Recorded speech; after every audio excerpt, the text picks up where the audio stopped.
안녕하세요. 전 시간에 이어서 7교회 가운데 이제 네 번째 두아디라 교회부터 좀 살펴보도록 하겠습니다. 이 두아디라 교회 네 번째 두아디라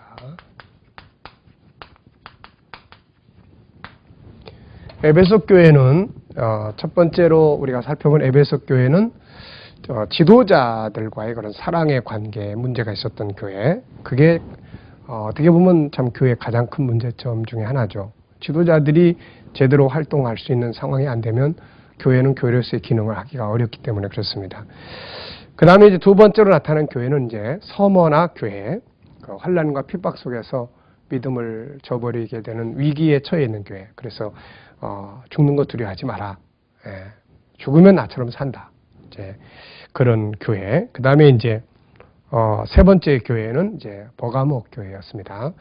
역시 이 교회도 어려울 때는 오히려 순교자가 나올 정도로 참 믿음을 지켰던 그런 훌륭한 교회인데 세상 일 때문에 먹고 살고 또 평안해지고 뭐 이런 과정들을 속에서 세속화되는, 이거는 뭐 어느 지역이나 거의 다 이렇게 부딪히는 바로 그런 교회들의 모습입니다.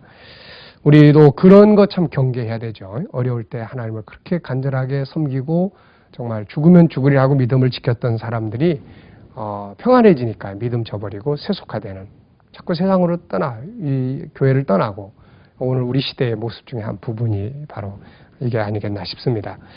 자, 그 다음에 이제 네 번째 교회로 나타나는 것은 이제 두아디라 교회입니다. 역시 이 교회에 나타나신 주님의 모습을 보면 심상치 않습니다. 18절. 두아디라 교회의 사자에게 편지하기를 그 눈이 불꽃 같고 그 발이 빛난 주석과 같은 하나님의 아들이 가라사대. 여기서 이제 중요한 부분은 불꽃 같은 눈이죠. 그냥 눈이 아니라 불꽃과 같은 눈. 네. 변하지 말아야 될 그런 빛난 주석과 같은 그런 모습. 변치 말아야 될 부분도 있고, 그 다음에 또 하나는 가장 중요한 것은 불꽃 같은 눈. 네. 무엇이든지 꿰뚫어 볼 수 있는. 그렇다면은 이 교회는 지금 뭔가 비밀이 있는 교회예요. 눈앞에 보였을 때는 멀쩡한데 뒤에 가보면 뭔가 좀 엉뚱한 짓을 하는 그런 아주 그런 이중적인 바로 모습이죠.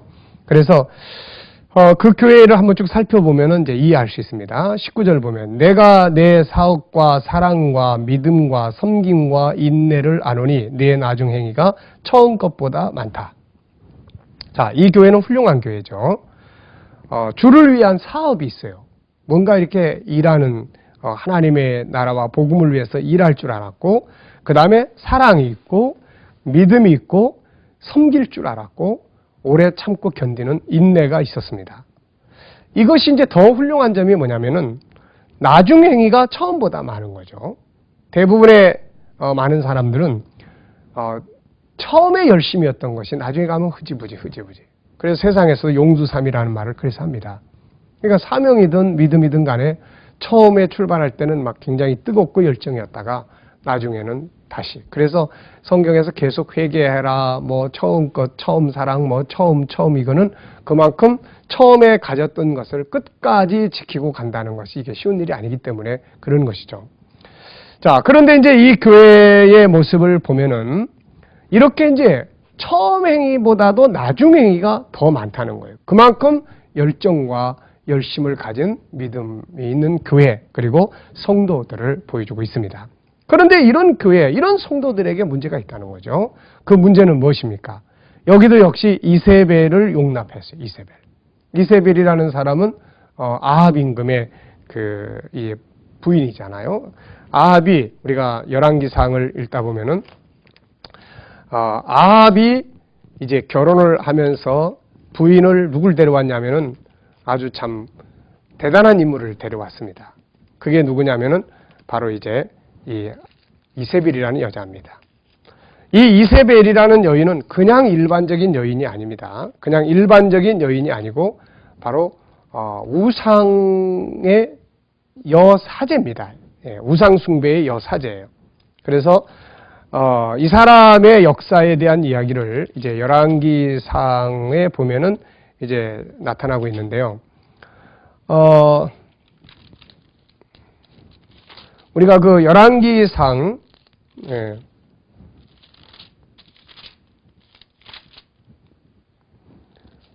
열왕기상 18장, 19장은 열왕기상 16장에 보시면은 바로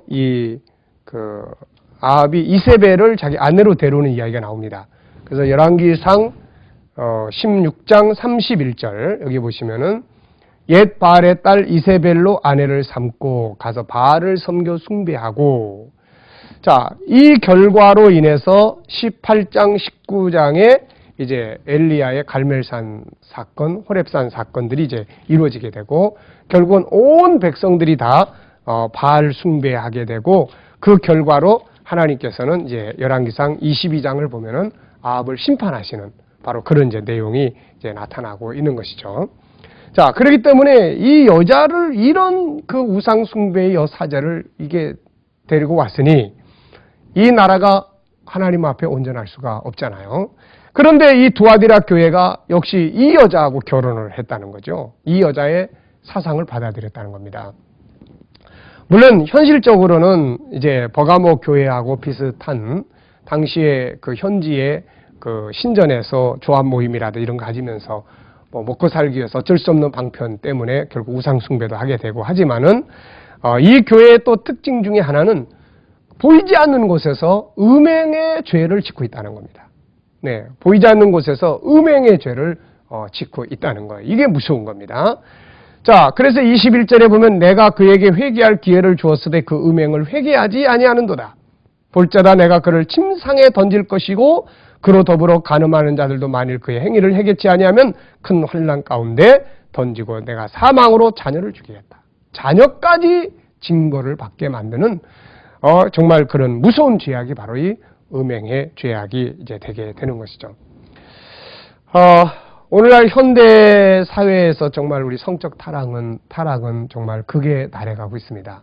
정말 성매매라든지 청소년들의 그런 성적 타락이라든지 묻지마 그런 뭐 성범죄라든지 뭐 우리의 드라마라든지 또 뭐 이런 것들이 너무나도 이런 쪽에 깊숙이 빠져가고 있는 시대죠.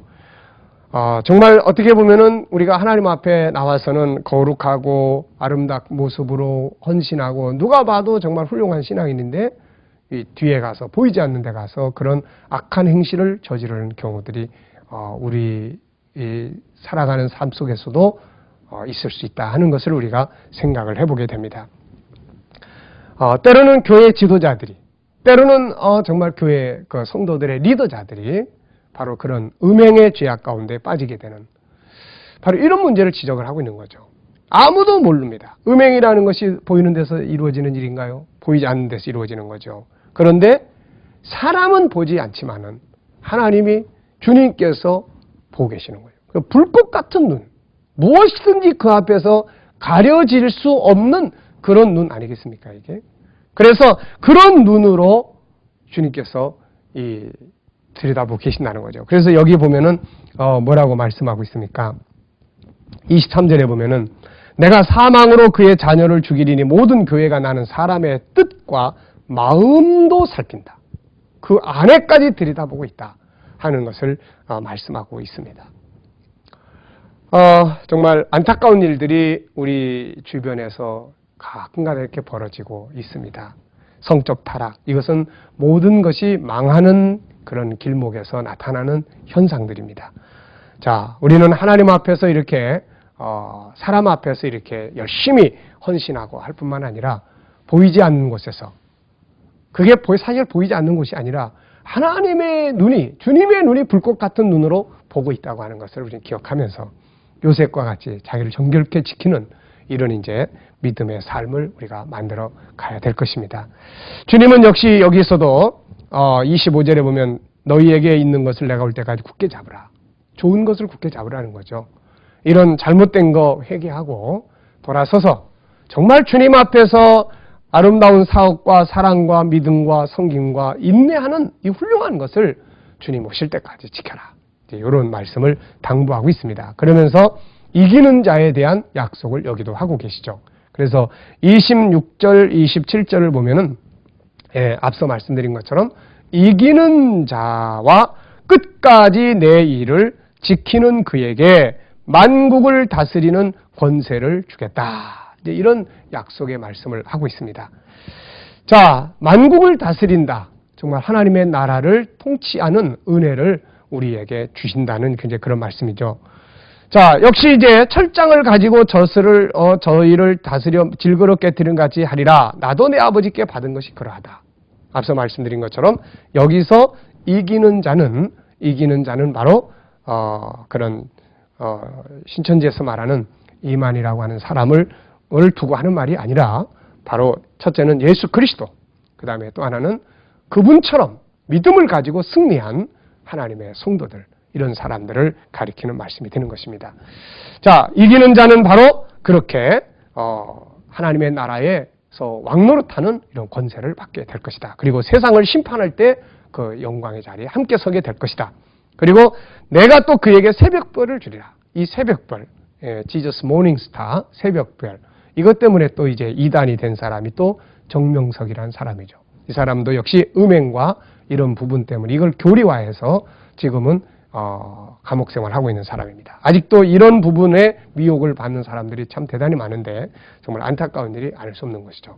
계시록의 어느 한 부분, 또 성경의 어떤 내용을 다 비유를 해석해서 자신들에게 갖다 맞추는 것은, 이것은 정말로 어리석은 일이 아닐 수 없습니다. 우리 성도들은 바로 그런 부분에, 여기서 새벽별은 예수 그리스도, 그분을 가리키는 말입니다. 우리 주님. 자, 이기는 자들 되라 하는 당부입니다. 자, 그래서 두아디라 교회는 불꽃 같은 눈. 그리고 앞에서는 정말 멋지게 그렇게 일하고 살지만 보이지 않는 데서 하나님 앞에 무서운 죄악을 행하는 이런 사람들을 침상에 던지겠다. 어쩌면 그런 죄악된 현장에서 죽음을 맞이한다. 이런 주님의 무서운 경고이기도 한 것입니다. 자, 우리가 앞에 눈앞에서나 보이지 않는 곳에서나 진실된 그런 믿음의 삶을 살아갈 때 정말 주님 앞에 설 때 부끄럽지 않게 설 수가 있게 되겠죠. 자, 그 다음에 이제 다섯 번째 교회는 이제 3장 1절에 나타나는 사대교회입니다. 사대교회. 한번 보시죠. 역시 이 교회에 나타나신 주님의 모습을 이제 우리가 한번 보면 이 교회가 어떤 스타일을, 어떤 틀을 가지고 있는 교회다 하는 걸 우리가 이렇게 볼 수 있습니다. 자, 3장 1절. 4대 교회와 교회의 사자에게 편지하기를 하나님의 7 영과 7 별을 가진 이가 가라사대 내가 내 행위를 아노니. 여기 보면은 7 영과 7 별을 가진 분으로 나타나요. 여기서 7 별은 이미 우리가 앞에서 살펴본 대로 7 교회 사자들입니다. 하나님의 사자들인데 여기서 이제 중요한 건 7 영입니다. 7 영은 뭘 말합니까? 바로 하나님의 성령을 가리키는 말이죠. 그래서 계시록 4장 5절에 보면은 7 등불을 하나님의 7 영이다 이렇게 표현했고, 또 요한계시록 제5장 6절을 보시면은 7 뿔과 7 눈, 이것을 하나님의 7 영이다 이렇게 이야기했습니다. 이거는 성령의 완전성을 표시하고 있는 그런 표현입니다. 그래서 하나님의 성령을 가지신 분으로 주님이 나타나셨다. 자, 그러면 성령은 어떤 일을 하시는 분일까요? 우리가 성경에서 우리가 성령의 역사 그러면은 4대 교회, 성령의 역사 그러면은 세 가지를 우리는 기억해야 됩니다. 첫째는 요한복음 3장 1절 이하에서 말씀하고 있는 거듭남입니다. 거듭남. 거듭남. 자, 이 거듭남에 대한, 그래서 예수님께서 니고데모에게 물과 성령으로 거듭나지 아니하면은 하나님 나라를 볼 수 없다. 하나님 나라에 들어갈 수 없다. 이제 이런 말씀을 하신 내용입니다. 그래서 3장 3절부터 8절까지의 말씀을 보시면 됩니다. 자, 여기에 보면은 이제 물과 성령으로 나지 아니하면 하나님 나라에 들어갈 수 없다. born again. 우리가 이 born again이라는 말 많이 쓰지 않습니까? 거듭남. 자, 이걸 역시 우리가 이걸 잘 모르면 이 거듭남을 가지고 또 성도들을 미혹하는 또 그런 단체가 있지 않습니까? 자, 그래서 우리가 이 거듭남에 대한 이해를 바르게 해야 되는데, 자, 이 부분을 조금 먼저 정리를 하고 넘어가겠습니다. 거듭남이라는 게 뭘까요? 거듭남은 한 번 태어난 영, 한 번 태어난, 이거는 육이 아닙니다. 예수님은 육을 말씀하신 게 아니에요. 육이, 니고데모가 우리의 육체가 어떻게 어머니의 태 안에 들어가서 다시 날 수 있습니까? 그럴 때 예수님께서 그거 아니다. 영으로 난 것은 영이다. 그러니까 주님이 여기서 말씀하시는 것은 영입니다. 영, 성령. 우리의 그 영혼이죠. 영 혹은 영혼. 자, 이 영혼이 바로 하나님의 형상을 닮은 하나님의 자녀 아닙니까? 근데 이 영혼이 죽어 있단 말이에요. 죽어 있어요. 이 땅에 와서. 여기에 대해서 잘 설명해 놓은 것이 에베소서 2장 1절로 3절입니다. 이 내용을 보면은 죽은 상태가 뭔지를 설명을 해요. 예. 죄와 허물로 죽었다. 그때는 너희가 다 공중 권세를 따라 살았고 세상 풍습을 쫓아 살았고 그 다음에 영이 죽었으니까 어때요? 육적인 것만을 쫓아서 육체의 욕망을 욕심을 따라서 살다가 결국은 하나님의 진노의 사람들이 돼버렸다. 이렇게 지적해요. 죽어 있다는 겁니다. 자, 영이 죽어 있으니까 어떻습니까? 영이 영적인 거 아무것도 모르죠. 죽은 자와 산 자의 차이점이 뭘까요? 그것은 바로 죽은 자는 아무것도 인식하지 못한다는 거예요. 그래서 영혼의 아버지도 모릅니다. 영혼의 나라인 영혼의 집도 모릅니다. 영의 양식을 먹을 수도 없습니다. 영혼의 기쁨도 없습니다. 영혼이 추구해야 될 것들에 대한 욕심도 없습니다. 항상 육적인 것만 있는 거죠. 자, 그런데 이런 사람에게 어느 날 이런 사람들이 교회 안에 들어오고 이런 사람들이 말씀을 듣고 이런 사람들이 또 기도하고 하면서 어느 날 하나님의 성령이 임하시는 거예요. 성령은 우리를 창조한 영이에요. 그렇기 때문에 이 영이 들어오시면서 어떻습니까? 우리의 영이 살아나는 거예요. 네, 우리의 영이 살아난다. 그래서 바울은 로마서 8장에서 그리스도의 영이 없으면 그리스도의 사람이 될 수 없다. 고린도서 12장 또 3절에서도 우리가 예수를 주로 시인하는 것, 성령으로 말미암지 않고는 예수를 주로 시인할 수 없다. 네, 그러니까 우리의 영을 성령께서 오셔서 살려놓으시는 것, 이것을 죽은 영혼이 다시 살아났기 때문에 뭐라고 이야기해요? born again 이렇게 이야기하는 거예요. 다시 태어났다. 이게 성령이 하시는 일입니다. 이게 딱 태어나니까 이때부터 이 사람이 뭘 알기 시작합니까? 이제 영적 세계를 알기 시작하는 거예요. 영혼의 아버지, 아버지가 계시네. 그리고 하나님의 나라, 우리의 고향, 그리고 영혼의 양식을 먹기 시작합니다. 말씀을 들으니까 막 깨달아지는 거예요. 은혜가 되는 거예요. 그리고 영혼의 호흡을 하기 시작해요. 기도를 하기 시작합니다. 그리고 영혼의 기쁨을 느끼기 시작하는 거예요. 전에는 먹고 마시는 거, 외적인 것만을 통해서 기뻐했는데 이제는 그런 거 말고 뭔가 영적인 것들의 기쁨이 있는 거예요. 내 안에. 이런 속에서 이제는 영적인 일들이 활동하기 시작합니다. 다른 생명을 위해서 뭔가 헌신한다든지. 물론 성장의 차이는 있지만은 이게 바로 거듭난 사람의 삶의 모습입니다. 이게. 그 다음에 이제 두 번째는 성령이 오셔서 이제 뭘 하시느냐. 자, 여러분, 어머니가 이제 아기를 낳지 않습니까? 어머니가 아기를 낳으면은 병원에서 낳았다고 한다면 아기를 거기다 그냥 내버려두고 이제 내가 낳아놨으니까 너 이제 알아서 커라 그러고 가버리는 거 아니잖아요. 자, 마찬가지입니다. 그래서 성령께서 요한복음 이제 우리가 14장을 이제 쭉 읽다 보면은 우리 안에서 네 속에 성령께서 이제 거듭난 우리의 영혼 속에 계시는 거예요. 우리 영혼 속에.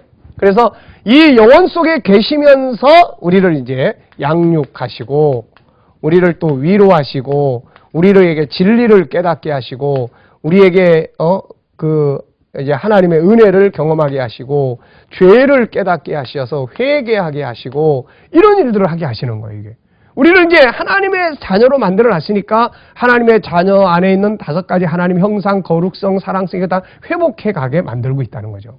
그래서 성령이 우리 안에서 충만하게 역사하면은 우리 안에서 바로 하나님의 형상들이 잘 회복이 돼서 정말로 멋진 그런 삶을 살아가게 된다는 것입니다. 자, 그 다음에 이제 세 번째로 성령의 역사는 뭘 하느냐? 우리에게 은사를 나눠주죠. 그래서 고린도전서 12장, 13장, 14장에서 바로 은사에 대한 이야기, 또 로마서 12장에서 또 은사에 관한 이야기들이 나오지 않습니까? 은사는 뭐예요? 선물입니다. 은사는 하나님의 선물이에요. 왜 주십니까? 우리가 구원받고 하는 것은 거듭남으로 구원이 이루어지는 거예요. 근데 은사는 말 그대로 힘입니다. 하나님의 선물인데 힘이에요. 기도의 힘, 말씀 전하는 힘. 왜? 복음의 본질은, 목적은 다른 사람 구원하는 데 있어요. 우리의 영혼을 구원하는 걸 끝나는 게 아니라 다른 사람. 그럼 다른 사람을 위해서 뭔가 기도할 수 있는 힘을 주고 다른 사람을 위해서 중보할 수 있는 은사를 주시고 또 전도할 수 있는 힘과 능력을 주시고 또 따르는 표적들이 나타나게 하시고 이제 그렇게 하는 거죠. 그래서 하나님 나라의 복음이 온 세계에 전파되도록 역사하고 있는 것입니다. 그러니까 성령의 역사는 크게 바로 요 세 가지로 우리가 분류해서 이렇게 알 수가 있습니다. 자, 그런데 이제 이 사대 교회에 바로 그 영을 가지신 분으로 나타나는 거예요.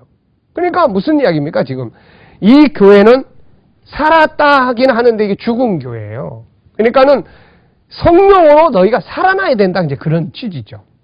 이 영을 통해서 너희가 성령으로 충만하고 성령을 받아서 살아나야 된다. 그러면 이 교회의 모습을 이제 한번 보면은 그런 게 잘 나타나 있죠. 뭐라고 설명하고 있습니까? 1절 하반부에 보면 네가 살았다는 이름은 있으나 죽은 자다. 그렇죠. 그렇기 때문에 성령을 가지신 분으로 나타나신 거예요. 죽어 있어요. 아직 교회 다니지만 거듭나지 못했어요.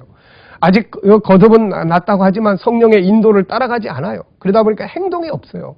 성령의 역사가 그 안에서 역사하지 못합니다. 이러면 결국 살았다는 이름은 있으나 죽은 거 아닙니까? 예를 들면은 아멘은 잘하는데 행동이 없다.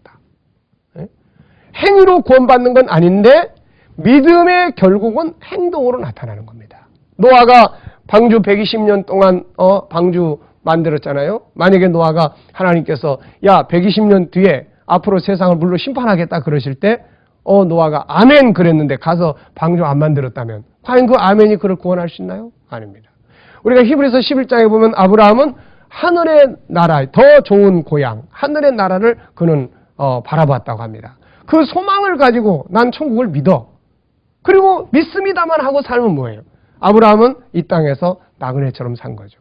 그 나그네처럼 살다 보니까 욕심도 버리고 이웃 사람들과 화목이 이루어지게 되고 그 현장이 바로 창세기 23장에서 아브라함이 사라가 죽었을 때에 그 주민들과의 관계가 나타나는 걸 보면 우리가 알 수가 있습니다. 그래서 좋은 믿음은 아멘을 할 때, 이 아멘이라는 게 무엇입니까, 여러분? 아멘은 무슨 분위기 돋구는데 사용을 하는 도구가 아닙니다. 물론 우리가 정말 아멘을 열심히 하면 전하는 자도 힘을 얻게 되고 듣는 자도 은혜를 나눌 수 있는 것은 사실이에요.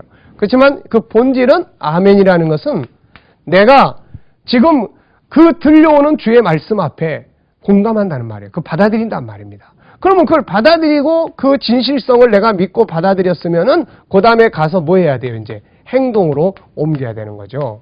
그런데 이 사대교회는 유감스럽게도 이 부분이 없어져 버린 겁니다. 그러다 보니까 아멘은 잘하는데, 현대적 표현으로 말한다면 아멘은 잘하는데 가가지고 행동하는 건 아무것도 없는 이런 상황이 된 거죠. 그 주님이 보실 때는 살았다고 하는 이름은 있는데 이게 다 죽은 시체들이다. 이제 이런 말씀이 되겠습니다. 그래서 이제 2절에 보면은 너는 일깨워 남은 바 된 죽게 된 것을 굳게 하라. 내 하나님 앞에 내 행위에 온전한 걸 찾지 못하느니 그러므로 네가 어떻게 받았으며 어떻게 들었는지 생각하고 그걸 지키라는 것이죠. 듣는 게 중요한 게 아니라 그것을 듣고 기억해서 그것을 행동하는 이것을 그분은 원하신다는 거죠. 예수님이 예루살렘 성에 마태복음 21장에서 입성하셨을 때 무화과나무로 가셨잖아요. 거기에 가셔가지고 그분이 구하신 것이 무엇입니까? 열매 아닙니까? 열매는 행입니다.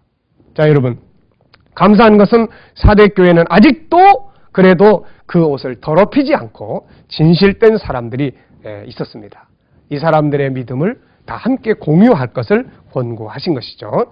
자, 마지막 때가 돼 갈수록 뭘 우리가 느낍니까? 사실 무엇을 막 일하고 봉사하고 헌신하고 이거 참 싫어합니다.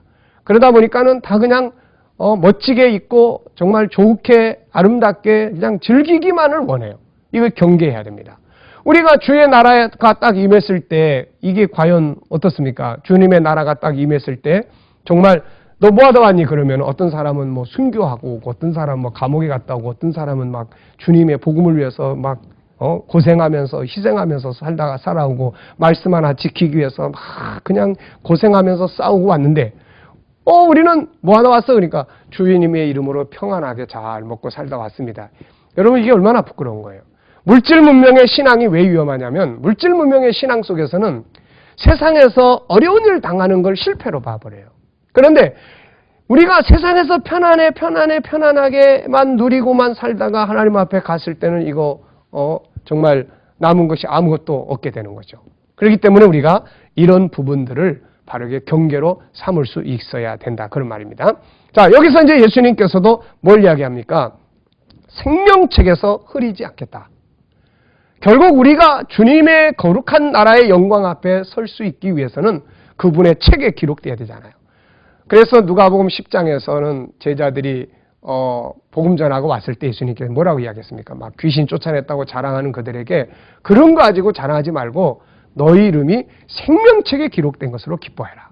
여러분, 이기는 자는 주의 생명책에서 빛을 발하게 되는 것입니다. 세속화, 또 행위가 없는, 일하기 싫어해서 행동이 없는 이런 신앙 갖지 마시고 정말 열심히 우리가 하나님 앞에서 주어진 재능대로 달란트대로 일해서 우리의 이름이 생명책에 빛을 발할 수 있는 이기는 자들이 되시기를 바랍니다. 감사합니다. 수고하셨습니다.